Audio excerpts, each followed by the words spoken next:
documenting your business mistakes may be the most important thing you do in your entire business career to make more money. After I lost everything for the second time in my career, that experience was so painful that I was like, I can't keep doing this. I can't keep repeating these same mistakes. So I was like, I have to find a way that I can learn from this. And so within the next 3 months, I started my podcast. And the intention behind that podcast was that I would learn to document the things that I was doing and what I was thinking about and the problems that I was suffering from at that time. And I always thought the concept of having like a Jeff Bezos vlog with once a week, he was like, this is what we're dealing with at Amazon, this is what we're doing with at Amazon, all the way to his current state would have been so valuable. And I always had the belief that I would get to that level eventually. And so, delusional or not. So I thought, why not start now? And so I started documenting my mistakes and my successes. And an interesting thing happened. From that point until now, I haven't lost everything again. And we've built, $100 million plus net worth, arguably a lot more than that, but just for the sake of this video, in that next 7 or so years. And so I've been in business for 13, but I lost everything about the halfway point twice. And so making sure that I learn the right lessons from my mistakes has been, I think, one of the largest contributing factors to me being able to move forward at such a fast rate. Whether you document it through video or you document it through podcast or you document it through written, I don't think matters. I've actually done both. And so I started with just podcast, but the ideas for that podcast came from an email thread that I had to myself. And so every year I would start a new email thread called Lessons and Failures, and then the year. And it would be hundreds of emails long to myself. And it would just be little tidbits, little one phrase, two phrases of like, oh yeah, I had this interview with this girl. She did this thing. I think that's awesome. And then 6 months later, when I find out that person's stealing, I'm like, oh, that thing that I thought was good is actually not good. So I'd have these kind of like continuous open looped stories that I'd be telling about what I think will happen versus what actually would happen. And then it allowed me to have much more crystallized decision-making power in the future because I was like, wait a second, I've seen this one before and I know how this one goes. And so that happened more and more times. So if you think about like if entrepreneurship were a video game, you have levels. So have you ever picked up an old video game and then you like beat it really quickly to the levels you remember and then you get to the level you don't know and then it's like really slow again? And I think entrepreneurship is a lot the same way. It's because you were like, oh, I know where that pothole is. Oh, I know I can go get the extra ammo there. I know how to I know what this director of sales should look like. I know what a director of marketing should look like. Oh, I've never run Facebook ads before. Slow. And then you just die, and you respawn over, and then finally you get through. And then the next time you beat all 6 levels, and then you also beat the Facebook level, and then you're like, all right, well now we're gonna run YouTube ads, and you're like, die. And so I see entrepreneurship a lot of the same way, but if there's so many things that are happening every day in business that if you don't have a way to crystallize the knowledge to document what you've done, it's like you don't develop this repertoire, or at least for me, not as easily. So the nuance of what I remember, it fades, right? I don't remember like, what was the big breakthrough here? I'm like, I just know that it worked, but I want to know why it worked so that when a new situation comes up, I can know how to increase the likelihood that it happens again. And so nowadays, I publicly do this stuff through shorts and longs and tweets, but fundamentally, the thing that got me into doing it in the early days was the side benefit that people would watch it, but the primary benefit that future me would be able to reference back to this thing and know where I was at that time, what I was struggling with, what beliefs I had. And that was probably the one that was most interesting was, hey, if there was a period of time where I was crushing it, how was I seeing the world and is it different than now? So it's almost like having a time machine.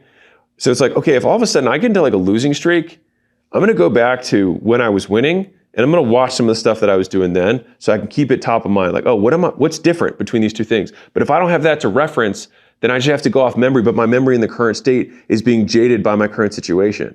And so I wanna be able to have a source where I can go back to truth, and truth just being things that are documented. And so I see this as a really huge problem for a lot of small business owners, or really just business owners in general, is that they make a mistake, but they learn the wrong lesson from it. And so Dr. Bergelman talked about this, where he said, it's worse to be successful and not know why than to have failed and know why correctly. And it's me paraphrasing. But that struck me when I heard that for the first time. And I think the reason it struck me was that it took me years to figure out why Gym Launch was actually so successful in the beginning. Now, obviously for me, I was like, I'm 27 years old, took home $17 million in income my first year. That's not revenue, that was profit. In my first 12 calendar months of the business, like I'm so great. But we are so quick to attribute failure to an outside circumstance, but we don't attribute success to an outside circumstance. And I had a number of things that were going well for me at that time. And so it's like I had Facebook ads that were super cheap, which made the stuff that our gyms were using super cheap and super profitable. For me to acquire customers as gym owners was also super cheap and super profitable. And so I had these things that were working, I was like, I'm just such a good marketer, but it wasn't that, right? I mean, because years later when that arbitrage disappeared, right? It's like, is the same thing happening, right? And so what happened is that Gym Launch had to evolve from an arbitrage business to one that won off of execution. And me basically realizing this, like why is it not printing the way it was before? It's like, oh, it's because the context has changed. And so I became a much better entrepreneur despite the fact that the net income went down. And so learning from that is both humbling, but also the only thing that you can do to get better. And if we see ourselves as the asset that we're ultimately building throughout our lives, which we eventually just cash in at the end and die anyways, then making sure that I'm getting the right thing, the right lesson from the scar is arguably the most important thing that you can have to move faster. Because when you watch that person play that video game again, when they know the game, it's not like they're moving super fast. They just don't make the wrong turn. They go directly for the ammo. They go directly, they avoid the pothole. They avoid the potheads too. They hit the dragon right at the sweet spot because they know where it is because they died 20 other times hitting the wrong part of the dragon that's not the sweet spot. And so it's more efficient movement. They have less wasted moves. And so I see that the same way as entrepreneurship. It's not like the businesses that I have are so much bigger than the ones that I had before, and they grow so much faster because I know how to go through the first early levels really quickly because of what I've documented before. Here's what it looks like when it's wrong. So I'll talk to a small business owner and say, hey, I hired a salesperson and then it didn't work out. And I'm like, cool, so what'd you learn from that? This is always one of my favorite questions, like, what'd you learn from that? And so I asked this to myself, like, what'd you learn from that? And so with this particular individual, it's just like, well, no one can sell like I can sell. I'd be like, well, I think you might have learned the wrong lesson from the mistake. And like the only thing worse than having the mistake is learning the wrong lesson from the mistake, because then you're bound to repeat it again. And so a fool never learns from their mistakes. A dumb person learns from their mistakes eventually. A smart person learns one lesson from a mistake. A very smart person learns multiple lessons from a mistake. A wise man learns from the mistake of others. The wisest man learns from their successes too. And so the idea is, if we think about that as a continuum of how we can move more efficiently through life and get more for every move, it's making sure that we're like that person playing the video game, that when we go back through, we know what potholes to avoid. Because imagine if you played the game and you're like, oh, I killed this guy because I hit him in the sweet spot, and you thought the sweet spot was here. But the real thing was that you had a certain arrow that you picked up earlier in the game. And when you play the game again, you don't think it's about the arrow, you think it's about the spot. And so then you hit the spot again, it doesn't work. It's because you attributed the success to the wrong lesson. And so I actually see this happen a lot. I think it's one of the most common mistakes that happens in entrepreneurship, is that people just extrapolate their current view of the world over the mistake. But fundamentally, the people who are better at business see business more clearly. They can recognize the mistake more easily. And they're correct because they have a high predictive power, meaning if they want this thing to happen again, they can predict that it will, or what it would take to make the dragon die, because they had the right thing, which is, it's actually not the spot or the arrow, it's both. You're like, right? And only somebody who's lived through both of those experiences, well, the next time they came with the arrows that were right, they hit it in a different spot, it didn't work either. So you're like, oh, it's the combination of things. And oftentimes it's not one thing. It's two or three things that have to happen at the same time for the outcome to occur. And so like when I started Alan, my third company that I was CEO of at the same time, you can already tell me smiling because of the obvious mistake that I was making. Alan was a hard business. It was a business. I'd never been in software before. I'd never developed software before. I'd never had engineers before, product design, UX. I didn't know any of this stuff. I was like, I just know that I knew the problem, and I knew I had product market fit because I knew exactly what needed to get built. And I knew I had a whole audience that I could sell to. But here's all the lessons that I learned from that. Hey, and if you're in the early part of your business career, avoiding mistakes is one of the most important things you can do in order to move faster. Not to say that you're not going to make them, you're going to make a ton of them, but ideally you want to make ones that you can't avoid rather than the mistakes you can avoid. And for people who are just getting started in business, I run something called the Skool Games on skool.com/games. And in there, I take calls, I help people build their first business on the platform, and you can start for free. All right, so if that's at all interesting, you can go skool.com/games. One is software is hard. Second, that you don't want to get into a features war with competitors. Like competitors in software that can easily copy any features you have. And so you want to have other things about your business that give you more of a moat that protects you from just a race to the bottom and a features war. Probably the biggest lesson I learned from it was, yet again, another lashing from the woman in the red dress. The reason I'm so vehement about the woman in the red dress is that of all the mistakes that I've had to learn, she has been the sneakiest and the most devious of them, and the one that I've had to learn the same lesson over and over and over again. And I would say to a certain degree, I'm ashamed of that, of how many times I've had to learn not to pursue the one in the red dress. And it's like, because every time, now she's black, now she's Asian, now she's white, and now she's tall, now she's short. Sometimes she's wearing a short dress. Sometimes it's not red, it's maroon. Sometimes it's, faded mango for the color. But every time I'm like, no, this time's different. And you can probably tell, like, if you have that friend who dates the same girl over and over again, they're like, no, this girl's different. You're like, dude, it's the same thing. It's like super pasty work girl, super tatted up, dad issues, whatever, right? It's like you'd run the same playbook, man. Like, this is obviously not work for you. Obviously, I also have no issues with anybody who looks like that. I'm just saying as an example. And the main lesson that I learned from Alan was that it was the only argument that Layla and I have ever been in. It was actually a business argument, which I found hilarious. And she just didn't think that we had the bandwidth to bring on another company and do it. And I argued that she needed to think bigger, and that we had to take big swings and all of that. And I ended up just steamrolling her. And it was a terrible decision for a number of reasons, but one of the biggest ones was that my operator wasn't on board. Even if she wasn't my wife, the person who was going to be running this thing wasn't on board with it, and was telling me, shouting at me quite literally, that she was so spread thin with the current businesses that take on something else one of them would suffer. And so that's exactly what happened, right? And so it had nothing to do, and like maybe if I had only done that, then we would have grown it, and it would have been a gazillion-dollar thing. There's nothing wrong with the concept behind the business. And oftentimes, for everybody, there's often not something fundamentally wrong with the concept behind the business. Like you have some service or some problem that you solve for some specific customer. It's just all the other stuff, right? And being able to recognize, oh, that is not what a sales director looks like. But until you hire that person, have them, spend 6 months wasting leads on them and then having them fail, and then hire another sales director, and again, 6 months of not growth because they're not closing the way they need to. And then on the third one, you finally find it. You're like, oh, this is what a sales director looks like. This is what a sales director does. And then guess what happens? Is that from that point going on in your life, you know how to beat that level.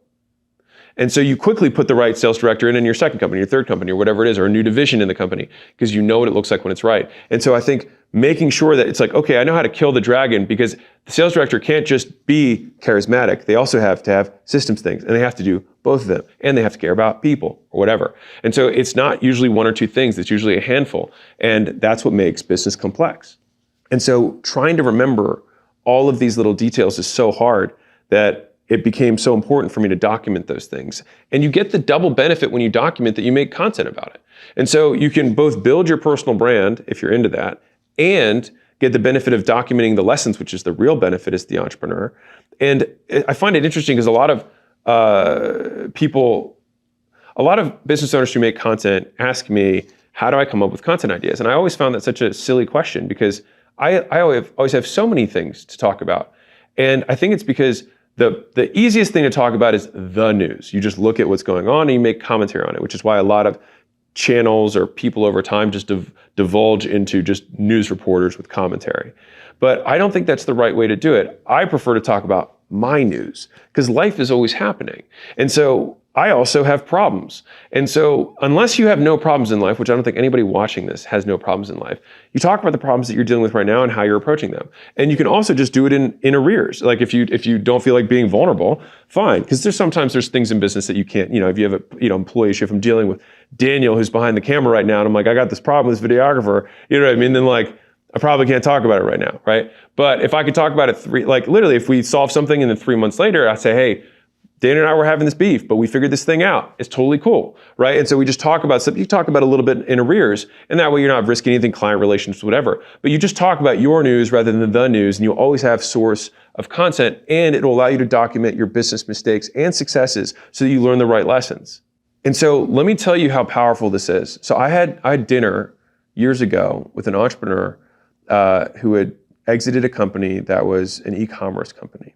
And he had made the majority of their sales on Amazon. This is the early days of Amazon, when like you could pretty much just like list a product and it would just grow, because like there was reviews hacking and there was all sorts of stuff. And so we had dinner with this entrepreneur, and I remember him saying this. He said, "Isn't it crazy that you could never have a business that's successful ever again? Like, this could be the most successful business you ever have." And it was because he attributed everything that he had in his life to the luck of things working out, in tandem.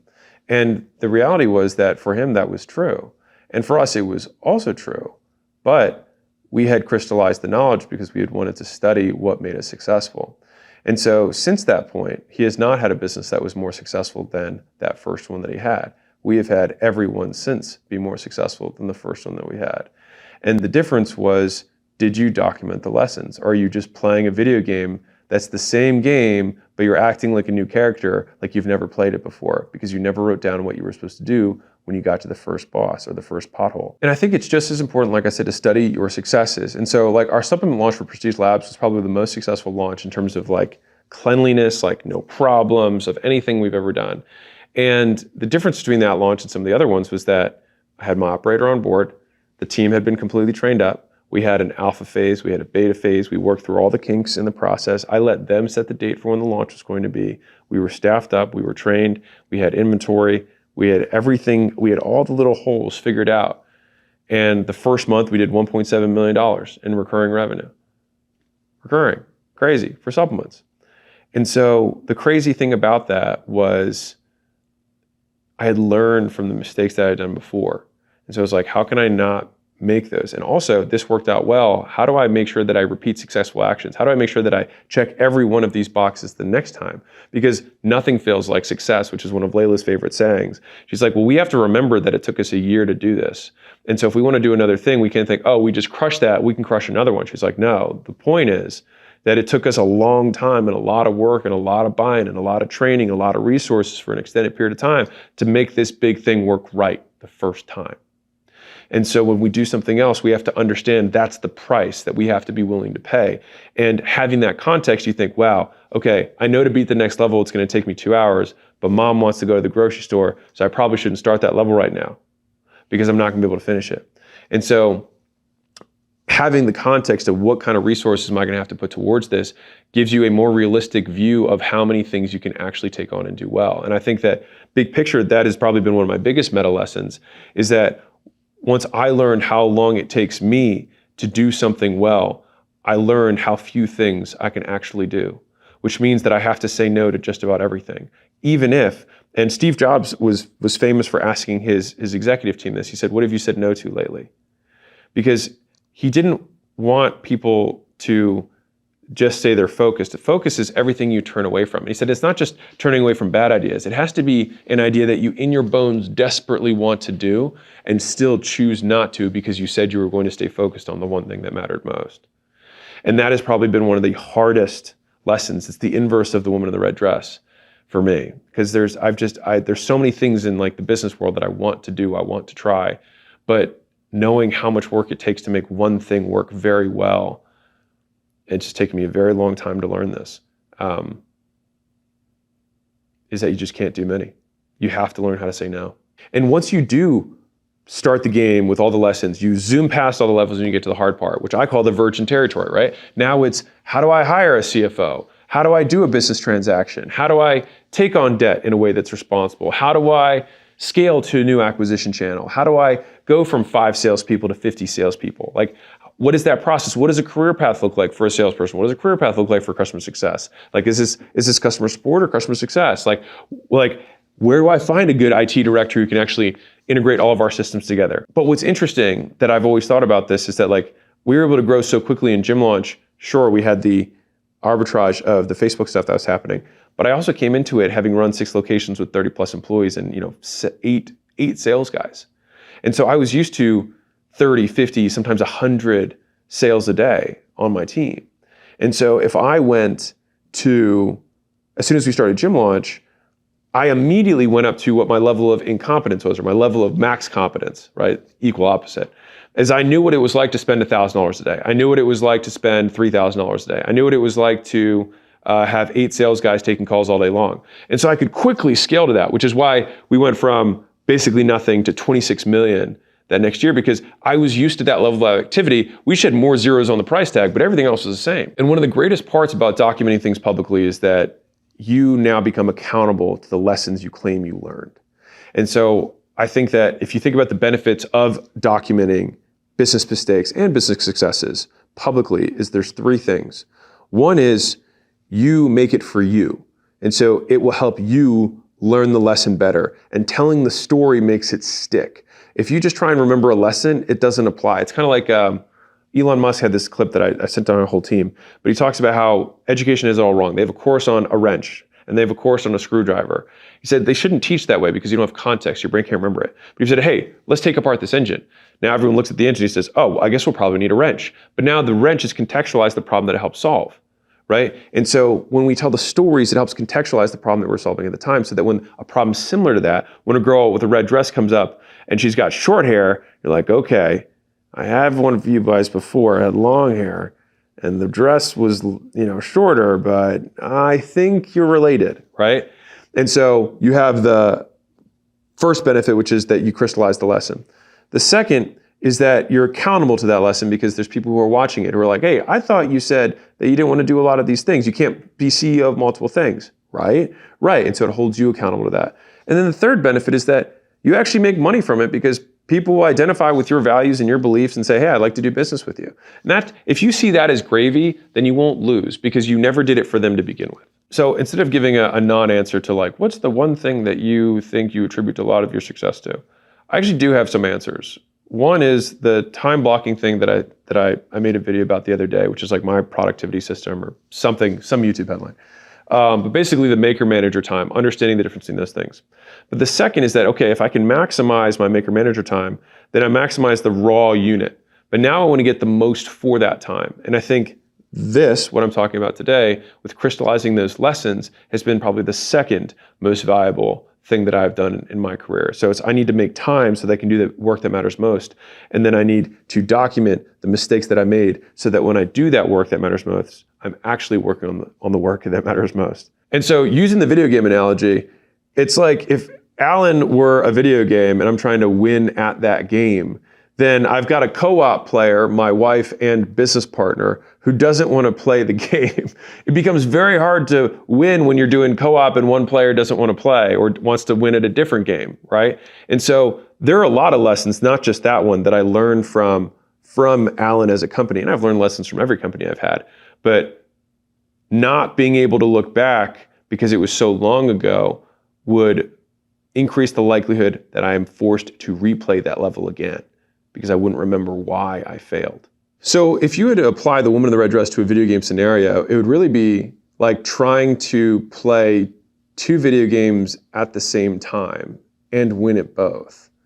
Like, just think about how crazy it is. So like, there's two ways you can think about it. One is that you literally try and play both games at the same time, which obviously no one's gonna win. What's crazy is that entrepreneurs do this all the time. The second scenario might be a little bit more realistic is that you're alternating between games. It's like one day you play this game, one day you play that game, one day you play this game. But if you'll notice that when you do that, you're kind of like rusty. You kind of like gotta like get yourself right back up to speed. Like your hands gotta like, you gotta learn the key. Not like, you're just rusty, right? You gotta get read up or sped up. Now do that with 3 games. And you're playing one game, A, B, C, A, B, C. Well, imagine the guy who's just playing on A. That guy's your competitor. He's gonna not be 3 times better than you. He's probably gonna be like 6 or 9 times better than you because not only is he spending 3x the time on the actual game as you, but he also doesn't have the cost of change and the cost of getting caught up to speed every single time. And so he might be 6 or 9 times ahead and you're like, how is this guy beating me? It's like, because he's not doing anything else. And so I like to think like, how would I play this game if I had to win? Like there was no option for failing. Well, I definitely I wouldn't be playing any other games. I definitely would orient my entire life around the video game. I would definitely make sure that like food was brought to me, drinks were brought to me. I'm, sleeping optimally. I've got everything that I need, my lighting, all that stuff would be optimized so that I could just play this game. And the people who make the most money in business call it the game. The reason the show is called The Game is because I think everyone is in the game. It's just that a lot of people don't know it. And so as soon as you realize that you are playing a video game with money in business, then all the same rules apply. And you want to have your prima official strategy guide next to you of all the lessons that you've learned along the way. It's just that this game has way more than 10 keys on a keyboard and way more players because everyone in the world is playing, and there are no rules besides not going to jail. And so you have a true open world game with real stakes and players that have been playing for 60 years who are competing against you. And so I just want to do everything in my power to make sure that I increase the likelihood that I can win. So if you aren't documenting your successes, start. If you aren't documenting your failures, start. You can also not. Doesn't really matter. When I didn't do it, I made a lot less money. When I started doing it, I started making a lot more money. And so I would say do it whatever way you can. If it's just Twitter and tweeting it, or if it's an email chain to yourself, or it's an audio message to yourself, or just when you're driving, whatever version of that it is, as long as you make you the main audience, then you won't worry about the reviews, you won't worry about the performance, you'll just get better at it. And I think that, honestly, having done 700 and something solo podcasts up to this point, I've gotten better at talking just because I was forced to. If you listen to my early podcasts compared to now, I'm more articulate. How did that happen? Because I did it a shitload of times. And so the same thing will happen to you, and you'll actually get practice on making content, on presenting to your staff, on presenting to your team, on presenting to customers by doing it more. So a question from the audience is, do you see Layla as your guide? So I think there's like guide with a capital G and then guide with a little g. So guide with a capital G would be the assumption that like Layla is my guide in life, and the answer would be no. I would say that we're partners, we do these things together. But within the context of the story, in that instance, yeah, she came in with the insight, and that's what changed the character, got me over the obstacle, and got me to the next thing. And I think we both played that role for one another throughout our careers, and having somebody like that. The hard part is just finding somebody who actually wants you to win. It's so rare. Everybody has their own agenda, and it's how you can help them win. And so, I mean, that's why I think at least, husbands and wives have the most aligned incentives. And so it helps that when they're selfish for themselves, like you can believe, like sometimes they're wrong, but at least their intention's correct. And I think what's really cool about documenting your mistakes and the lessons from them is that we give such great advice to other people, and yet we don't follow it for ourselves. And so when you actually write down the advice that you want to give to yourself, it kind of stares back at you and you're like, man. And one of the most powerful frames that I've had in my life in terms of like navigating difficult situations is, if I were coaching myself, if I were mentoring myself, if I were my own guide, what would I tell me? Because the beautiful thing is that you always have complete context of the situation because you're in it. So you don't need to tell somebody to try and get them up to speed. You are up to speed. But most people, if I said, hey, how do I lose weight? Be like, hey, stop eating shit and move more, right? But then when it's you, you're like, well, I have all these other things. I have all these emotional charges around all this crap, right? But if we listen to our own advice, most of the time, we don't lack information, we lack execution. So the question is, do I get just as much value from my Solomon sessions, which is basically when I talk to my future self, which sounds really sketchy, but basically just have a chat message thread with what I imagine to be my 80-year-old version of myself, who's already accomplished everything that I want to accomplish, has all the lessons learned, and can reflect back on my present situation versus what I've learned from my past self. And I think that I've learned lessons from both. And I think time travel is one of the most useful frames for crystallizing lessons and getting insight into situations where you're like, I just don't know what to do. Because it's like your present state in your present condition with present influences and things that are going on in your head that are top of mind doesn't, but like future you definitely will ask a different question about the scenario that oftentimes just erases the importance of it entirely. So the question was, right now, what big boss are you dealing with? I think that the boss that I am dealing with right now is actually just being patient. And so we have all of the skills we brought from all of the other businesses we've owned and run, and we're applying it to our current business with acquisition.com. And I think it's much more of a character trait test for me because the model is working above projections when I started it in 2021. And so it's doing everything that I hoped it would do and better, which Layla brings up all the time. And I have a huge desire to fuck with shit. Like I'm a tinkerer. I like tinkering with things.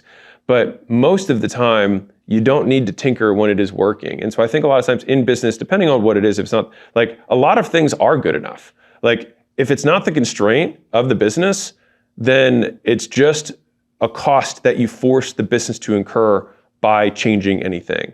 Like the cost of change is guaranteed, the upside from change isn't. And so if you have something that's working well, then whenever you change it, everything sets back because everyone has to get retrained on a new process, a new anything, before it gets back to even neutral, let alone whether it improves or not. And so I think the big boss that I'm facing right now is just a skill thing that I'm learning, which is just letting things grow without getting in the way. And if you guys want to know something very trippy about this, I didn't start having compounding growth in my wealth until after I started documenting my mistakes. And so until I lost everything the second time, I did not document my mistakes. I didn't document anything. After that point, 90 days after I lost everything, 90 days, 3 months is when I made my first podcast. And from that point going forward, I've spent more time thinking about why did this work rather than really anything else. Because if I know why it worked, then I can do it again. And so then I get to like conquer that level, and I just know that I can always skip past it if I know the right why. And speaking of lessons and failures, I just made a video of 13 years of business lessons that I've learned in 90 minutes. Go check it out. Enjoy.